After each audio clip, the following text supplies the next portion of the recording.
Welcome back to our channel. So మొత్తానికి by elections complete అయిపోయినాయి, exit polls కూడా విడుదలైపోయినాయి.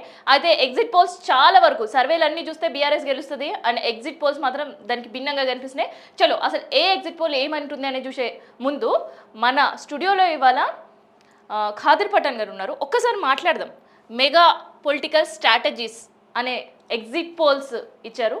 So ఒకసారి తనతో మాట్లాడదాం. ఈ ఇచ్చిన ఎగ్జిట్ పోల్స్ ఎటువైపు ఏ పార్టీని గెలుపు దిశగా నడిపిస్తున్నాయి, ఇట్లాంటి విషయాలన్నీ కూడా తెలుసుకుందాం. నమస్తే అండి. నమస్తే. సో ఏంటి మెగా పొలిటికల్ స్ట్రాటజిస్ట్ అనే నేను Khader Khan Pathan, founder and CEO అండి. యాక్చువల్గా ఏమైందంటే మేము 16,000 శాంపుల్ తీసుకున్నాము. 16,000 ఈచ్ డివిజన్ 2000 సంథింగ్ అంటే పైన అయితే ఇంకా 2000 పైన మేము శాంపుల్ తీయడం జరిగింది ఈచ్ డివిజన్కి. అంటే 7 డివిజన్లు ఉన్నాయి మనకి. సో ఇక్కడ చూసినట్లయితే కదా మనకి ప్రీ పోల్ 1, ప్రీ పోల్ 2 అంటే మాది సర్వే ద్వారా మేము మీడియా ద్వారా బయటకు వచ్చేసాము, ఆల్రెడీ రిలీజ్ చేసాము. ప్రీ పోల్ 1లో ప్రీ పోల్ 2లో ఉన్న యొక్క పర్సంటేజ్ని పక్కన పెట్టి ఈరోజు అంటే 6వ తేదీకి మన ఎలక్షన్ కమిషనర్ కర్నల్ గారు జిల్లా అధికారికంగా ఏమి ఇచ్చారంటే ఆ రోజుతో సర్వేలు ఆపేయండి, మీరు ఇంకా చేయకూడదు అన్నట్లు వాళ్ళు ఒక రూల్స్ తీసుకురావడం వల్ల మేము అక్కడ సర్వే చేయడం ఆ రోజుతో చేయలేదండి. అది కాకుండా మెథడాలజీ మార్చినాము. అంటే సర్వే ఇంటింటికి పోకుండా ఏం చేసామంటే అక్కడ అబ్జర్వేషన్ చేయడము, అక్కడ ఉన్న యొక్క ప్రజలు ఏమనుకుంటున్నారో ఆ సమీకరణ చేయడం. ఇప్పటి వరకు ఎలక్షన్ ఇప్పుడు అయిపోయిన కొద్ది నిమిషాల వరకు ముందు కూడా ఇక్కడ ఏంటంటే మేము ఎగ్జిట్ పోల్కి ప్రీ పోల్కి తేడా ఏముందని కనుక్కున్నాం. ఇప్పుడు అందరూ అనుకుంటున్నది ఏంటంటే అందరూ అయోమయం ఎక్కడుందంటే ఎప్పుడైనా కానీ దగ్గర ఇద్దరు ఈక్వల్గా పోయినప్పుడే అయోమయం వస్తుంది ఎవరు గెలిచారు అని చెప్పడానికి. నేనేమంటున్నాను, మా సర్వే ద్వారా మేము ఇన్ని పారామీటర్స్ తీసుకున్నప్పుడు ఎక్కడే కానీ క్షుణ్ణంగా మేము చెప్తున్నది ఏంటంటే ఎవరికి ఎంత పర్సెంటేజ్ వస్తుంది అనేది మాకి ఏదంటే మేము కూడా ప్రజల దగ్గర తీసుకునేటివే. ఇప్పుడు ప్రజలు మారరు కదా. ఇప్పుడు ఆ రోజు చెప్పిన ప్రజలు ఏదైతే స్టిక్ అని అయినారో రాత్రి మారినారంటే కొన్ని పరిస్థితుల్లో మార్చిండొచ్చు కొంతమందికి, అందరికి మార్చవచ్చు. సో అట్లా మారినా కూడా 1 or 2% ఏనా, లేదంటే ఎందుకంటే కొన్ని సర్వేస్ లో చూస్తుంటే 10-15% వేరియేషన్ కనిపిస్తున్న పరిస్థితి. వేరే సర్వేల గురించి నేను మాట్లాడినండి. ఓకే, నేను జనరల్ గా మిమ్మల్ని అడుగుతున్నా, ఒకవేళ మారిందంటే ఎంత మారచ్చు? ఒక 1%. ఫర్ ఎగ్జాంపుల్ ఇప్పుడు మీకు ఒకటి నేను చెప్తాను, ఇది క్లియర్ గా వివరించుకుంటూ పోతాను మీకు. ఓకేనా? ఏదైనా డెప్త్ టీవీ చూసే ప్రేక్షకులకి కొద్దిగా అర్థం అవ్వాలన్నట్లు చెప్తున్నాను. షేక్పేట్ డివిజన్ ఫస్ట్ డివిజన్ చూసినట్లయితే షేక్పేట్లో 70,546 ఓట్లు ఉన్నాయి. ఓట్లతో సహా చెప్తున్నా నేను. షేక్పేట్ డివిజన్లో 70,546 ఓట్లు ఉన్నాయి.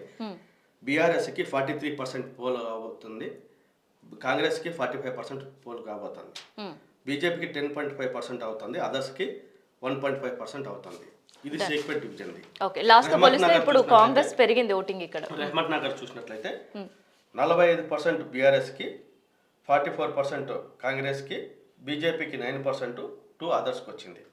ఇక టోటల్ ఓటర్స్ చూసినట్లయితే రెహమత్ నగర్కి 70,583 ఓట్స్ ఉన్నాయి. అంటే రెహమత్ నగర్ మీరు షేక్పేట్ చూసినట్లయితే 70,000 ఓట్స్ ఉన్నాయి ఇక్కడ, 70. సో ఈ రెండు పెద్ద డివిజన్సే. సో ఈ డివిజన్స్లో కూడా ఒక దగ్గర మీరు చూసినట్లయితే షేక్పేట్లో కాంగ్రెస్ ఉంటే ఇక్కడ రెహమత్ నగర్ వచ్చేసి బీఆర్ఎస్ ఉంది. సో అక్కడిక్కడ చిన్న వేరియేషన్లే, పెద్ద వేరియేషన్లు ఏం లేవు. 1% వేరియేషన్లో ఉన్నట్టువే, 2% వేరియేషన్ ఉండేది. ఇంకా సోమజ్ కూడా చూసినట్లయితే ఫ్యూ వార్డ్స్ మాత్రమే, అతి తక్కువ ఓటర్లు కలిగినది. అంటే కొన్ని వార్డ్స్ ఉన్నాయి కాబట్టి 32,300 ఓట్లు ఇక్కడ ఉన్నాయి. ఇక్కడ బీఆర్ఎస్కి 44% వస్తుంది, కాంగ్రెస్కి 43% వస్తుంది, బీజేపీకి 10% వస్తుంది, అదర్స్కి 3% వస్తుంది. 1% వేరియేషన్ ఉంది. ఇంకా ఎర్రగడ్డ చూసినట్లయితే ఎర్రగడ్డలో 59,580 ఓట్లు ఉన్నాయి. ఇక్కడ బీఆర్ఎస్కి 48% ఓట్ పోలింగ్ అవుతుంది, కాంగ్రెస్కి 45% అవుతుంది, బీజేపీ 5% అవుతుంది, అదర్స్కి 2% అవుతుంది. సో ఎర్రగడ్డ లీడింగ్ ఇస్ బీఆర్ఎస్. బోరబండ ఇక్కడ మైనారిటీ ఓట్లు చూసినట్లయితే ఇక్కడ మనకి 52,754 ఓట్లు ఉన్నాయి. బోరబండలో బీఆర్ఎస్కి 47% ఉంది, కాంగ్రెస్కి 46% ఉంది, బీజేపీకి 5% ఉంది, అదర్స్కి 2% ఉంది. సో ఈసీబ్ కూడా చూసినట్లయితే 58,599 ఓట్లు ఉన్నాయి ఇక్కడ. బీఆర్ఎస్కి 44% ఓట్ పోలింగ్ ఉంది ఇక్కడ. కాంగ్రెస్కి 46% ఓట్ పోలింగ్ ఉంది. బీజేపీకి 8% ఉంది, అదర్స్కి 2% ఉంది. బోరబండ మేము ఎప్పుడు చెప్తున్నాం, వెంగళరావు నగర్ బోరబండ ప్లస్ సేట్పేట ఇక్కడ కొన్ని దగ్గర కాంగ్రెస్ ముందంజలో ఉందనేది మేము ముందు నుండి చెప్తూనే ఉన్నాం. వెంగళరావు నగర్ చూసుకున్నట్లయితే 54,620 ఓట్లు ఉన్నాయి వెంగళరావు నగర్ డివిజన్ కి. బీఆర్ఎస్ కి 45%, కాంగ్రెస్ కి 43%, బీజేపీకి 10%, అదర్స్ కి 2% వచ్చింది. 1% లీడింగ్ లో ఉంది ఇక్కడ. 2%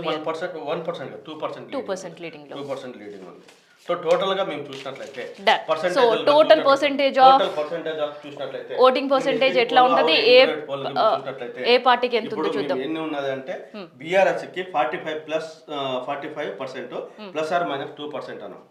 ఇంకా కాంగ్రెస్ కి 41% ప్లస్ ఆర్ మైనస్ 2 అన్నాం. BJP 9 plus or minus 2, others కి 5 ప్లస్ ఆర్ మైనస్ 2 ఉంది. ఇక్కడ మీరు గమనించినట్లయితే బీఆర్ఎస్ కి -2 చేయండి, మీరు 43% వస్తుంది. +2 యాడ్ చేయండి, ఇక్కడ కాంగ్రెస్ కి 43%. కానీ ఇక్కడ చూసినట్లయితే 45 కి 43 కి ఇక్కడ ఏది ఎక్కువ ఉంది మీకు ఇక్కడ ప్రెసెంట్ ఇప్పుడు మనం చూస్తుంటే లీడింగ్ బీఆర్ఎస్ అని చెప్పుకోవాలి. సో పర్సెంటేజ్ బేస్ లో మీరు క్యాలిక్యులేట్ చేసిన పోయినా కూడా లిటిల్ బిట్ అన్న దీనికి ఎక్కువ ఉంటుందా ఉండదా? అవును, క్యాలిక్యులేషన్ పరంగా చూస్తే ఇప్పుడు బీఆర్ఎస్ కి 9+2 అన్నాం. 9+2 అన్నప్పుడు 11 అవుతుంది. సో ఒకవేళ 9 వచ్చింది అనుకోండి, ఈ 2% వేరియేషన్ ఎవరికన్నా ఇక్కడ షేరింగ్ అవ్వదా? అదర్స్ కి పడే షేరింగ్ ఇక్కడ షేరింగ్ అవ్వదా? సో అదర్ అయినప్పుడు బీఆర్ఎస్ కనీసం అంటే నేను చెప్తున్నాను, కనీసము ఆమె ఒక 500 ఓట్ల నుండి కూడా గెలిచే అవకాశం ఉంది. ఎందుకంటే ఇక్కడ కన్ఫ్యూజన్ అయినారు జనాలు. ఎందుకంటే అందరూ ఏదో అయిపోతుంది గ్రౌండ్ లో ఏదో అయిపోతుంది. ఇది బెట్టింగ్ అనేది మహారాజా రాజ్యం నడుస్తుంది కాబట్టి వాళ్ళు ఏదో ఒకటి ఏదో చేయాలా, అది ఇంపాక్ట్ అన్నట్లు క్రియేట్ చేస్తున్నారు అన్నట్లు మా దృష్టి కూడా వచ్చింది. కానీ మా సర్వే ప్రకారంగా అయితే ఇది ఎందుకంటే మేము దాన్ని ప్రోత్సహించము, మాకు ఎవరు రావు అలాంటి దానికి మేము ఎంకరేజ్ కూడా చేయము. సో ప్లస్ ఆర్ మైనస్ 45% తోటి బీఆర్ఎస్ లీడింగ్ లో ఉందంటారు. చూసినట్లయితే the best data intelligence company, the most be something is definitely unique about our poll predictions. అంటే మీకు 16,000 శాంపుల్స్ని ఫిల్టర్ చేసినా కూడా మీకు ఇంతవరకు వచ్చిందంటే అంటే నేను చెప్తున్నది అంటే అంత ప్యూర్ క్లారిటీగా మేము చేసామన్నట్లు మీకు వివరిస్తున్నాం. డన్. అయితే in case plus or minus అన్నప్పుడు ఒక చోట ప్లస్ అవ్వచ్చు, మైనస్ అవ్వచ్చు. సో అది కూడా లీడింగ్ టు కాంగ్రెస్ కూడా అనుకోవచ్చా? మీ కాంగ్రెస్ లీడింగ్ రావాలంటే ప్లస్ ఆర్ మైనస్ అంటే 2నే కదండి. 41 కి ప్లస్ ఆర్ మైనస్ అంటే 2నే 43 అవుతుంది. సో సైమల్టేనియస్ గా అక్కడ -2 43 అవుతుంది. సో ఇద్దరు ఇక్కడ ఏమైతుందంటే బయట ఎందుకు జనాలు అట్లా ఫీలింగ్ వెళ్ళిపోతున్నారు, కాంగ్రెస్ గెలుస్తుంది బీఆర్ఎస్ గెలుస్తుంది అనే దాంట్లో కొంతమంది ఏం చేస్తున్నారంటే ఇక్కడే అర్థం కాక వాళ్ళు ఇబ్బంది పడుతున్నారు. అప్పుడు ఇద్దరు సేమ్ సైమల్టేనియస్ గా 43% ఆఫ్ ఓట్ షేరింగ్ ఉంటుంది. ఓట్ షేరింగ్ ఉన్నప్పుడు ఇంకా మిగిలింది ఎక్కడి నుండి రావాలి? మిగిలింది ఎక్కడ? అదర్స్ నుండి రావాలా, లేదా బీజేపీ కన్నా గ్రాఫ్ తగ్గాలి. బీజేపీ గ్రాఫ్ తగ్గితే ఎక్కడికి వెళ్తుందండి? బీఆర్ఎస్ కి వెళ్తుంది. ఎందుకంటే ఈ యాంటీ గవర్నమెంట్స్ ఇవి. అవును, ఎందుకంటే ఎంఐఎం పూర్తి మద్దతు కాంగ్రెస్ కి ఇచ్చింది కాబట్టి. బీఆర్ఎస్ వాళ్ళు ఈ బీజేపీ వాళ్ళు లైక్ చేసేవాడు ఎవరైనా సరే ఎంఐఎం కి లైక్ చేస్తుందా? వాళ్ళు ఓటు ఎందుకు పోతుంది అక్కడికి? జనరల్ గా నేను థింక్ చేస్తున్నాను. అదర్స్ కున్నారు. ఇప్పుడు అదర్స్ మేము ఎప్పుడు 5% కన్నా 2 or 3% కన్నా ఎక్కువ పోదు. అందుకని మీకు 3% పెట్టినా కూడా ప్లస్ ఆర్ మైనస్ 2 పెట్టాము. ఇక్కడ ఇంకా 2% ఉంది. ఎందుకు ఇక్కడ మీకు కన్ఫర్మ్ గా బల్ల గుద్ది చెప్తున్నాము బీఆర్ఎస్ గెలుస్తుంది అంటే మా క్యాల్కులేషన్ పార్ట్ ఆఫ్ ఇష్యూతో చెప్తున్నాము. అయితే ఇక్కడ బీఆర్ఎస్ గెలుస్తుందో కాంగ్రెస్ గెలుస్తుందో ఇంకో 2 days లో మనకి మీ ఎగ్జిట్ పోల్స్ అనేవి చెప్తే, అండ్ ఇక్కడ ఇన్ కేస్ గెలిచే అభ్యర్థి ఎవరైనా కావచ్చు, అటు కాంగ్రెస్ కావచ్చు బీఆర్ఎస్ కావచ్చు, మెజారిటీ ఆఫ్ ఓటింగ్ ఎంత ఉండొచ్చు? నేను చెప్తున్నానండి, వీళ్ళు గెలిస్తే 500 ఓట్స్ నుండి గెలవచ్చు, పై నుండి పోతుంది. ఎక్కువ ఎవరు గెలిచినా కూడా ఎక్కువ మెజారిటీ ఉండదు. ఒక 5,000 మెజారిటీ ఎక్కువ వచ్చింది అంటే కన్నా అది మా పల్స్ అంటే పబ్లిక్ పల్స్ పట్టడంలో మేమన్నా ఫెయిల్యూర్ అయినా, లేకపోతే అక్కడ ఓటింగ్ జరిగే దగ్గర ఏమన్నా ఉండాలి. ఇంత తప్ప మాదేం లేదు. సో ఎందుకు ఇవాళ మనం 5% మేబీ అని అడిగే పరిస్థితి వచ్చిందంటే, so last minute of voting లో రిగ్గింగ్ జరుగుతుంది అనే ఇన్ఫర్మేషన్ కావచ్చు, ధర్నాలు కావచ్చు, ఇవన్నీ కూడా కనిపిస్తున్నాయి మనకి. మనం రిగ్గింగ్ అనేది మాకు రాదండి. మా సర్వే సంస్థకి అది వర్తించదు. ఇప్పుడు మన ఇండియన్ కాన్స్టిట్యూషన్ ప్రకారంగా ఈచ్ పర్సన్కి ఈచ్ ఓట్, ఒక పర్సన్కి ఒక ఓటు. ఒక పర్సన్ లోపలికి వెళ్ళిపోయి 10 ఓట్లు వేస్తున్నాడు అంటే మేము క్యాలిక్యులేట్ చేయలేం కదా లోపలికి వెళ్ళి. అందుకని ఆ పర్సంటేజ్లతో సహా మేము చెప్తున్నది ఏంటంటే ఇక్కడ మైనస్ చేసేసి కూడా ఇక్కడ ప్లస్ చేస్తున్నా కూడా మీకు ఏం కనిపిస్తుంది మా సేమ్ అక్కడికే వస్తుంది. సో ఇద్దరు మీకు ఎప్పుడు టఫ్ అనిపిస్తుంది అంటే ఇద్దరు ఈక్వల్గా పరిగెత్తినప్పుడే కదా టఫ్ అనిపించేది. ఇప్పుడు బయటకు అదే కనిపిస్తుంది, జనాలు అదే అనుకుంటారు. కానీ మా సర్వే ప్రకారంగా మేము ప్రీపోల్ 1 రిలీజ్ చేసినాం, ప్రీపోల్ 2 రిలీజ్ చేసినాము, ఇప్పుడు ఎగ్జిట్ పోల్ కూడా రిలీజ్ చేసినాము. అప్పుడు లేని మార్పు రాత్రి మార్పు ఎలా వస్తుంది? అందుకని మాకి మార్పు వచ్చిందంటే ఎంత కొద్దిగా వచ్చింటుంది. టోటల్ పర్సెంటేజ్ ఇక్కడ నుండి ఇక్కడ మారిపోయేంత పర్సెంటేజ్ అయితే మారదు కదా.